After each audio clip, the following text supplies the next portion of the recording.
Morning.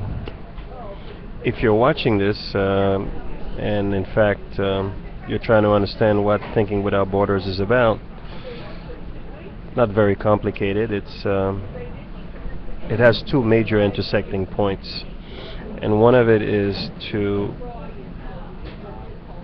break what is called institutional barriers, those that form paradigms of thinking in people's heads, either through culture, education, or economic positions. And so therefore within that context you develop these kinds of instinctive reactions towards certain things without ever knowing it. So that's one factor. The other intersecting factor is the other point is, how do we understand the world that we're living in if we do not connect the dots? We are we're evolving in a system, in a systemic approach, and the more we can comprehend that, the more we can harness different disciplines and sort of get them to sort of forge or create that, draw that picture. That in itself will enable you to understand the complexity of our lives, the intersecting points of our lives, and connect the dots. That's really the issue.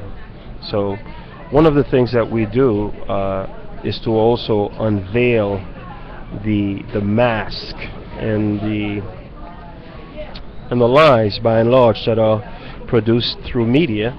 So in fact, because you have to have institutions, what I've called institutions of authority, where you have experts, quote unquote, that give you and feed you information, and most people don't understand that these people they are regurgitating positions of economic and political interest.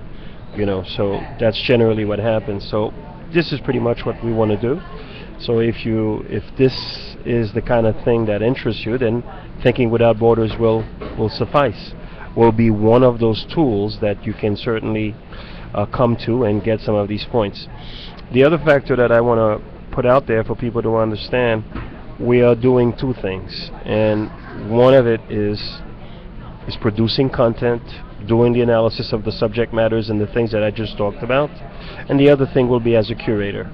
And what the curator really gives you, as the curator allows you to have a greater panoramic vision, because you can pluck out things from YouTube, from other experiences, and enhance your channel with it. So this is pretty much what we're doing.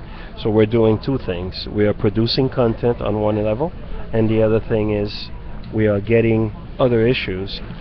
For example, let's take an issue like health. We can get sites like preventdisease.com. We can get other sites, that Natural News, with the amount of effort that Mike Adams has done, and I don't have to produce the stuff that he's done. He's done a number of stuff, and you can certainly get that. Of course, you could go on in the health field, from Natural News to Gary Knoll, some of the stuff that Gary Knoll has done. And what you do is you create a portfolio of all these issues, and you present it to people. So, and that's pretty much it. So this is a pretty lengthy trailer as far as I'm concerned, so we're going to stop here. And again, if you don't know my name, it's Hans. And again, the show that and the channel, much more so than just a show at this point, is Thinking Without Borders. May you enjoy it. Take care.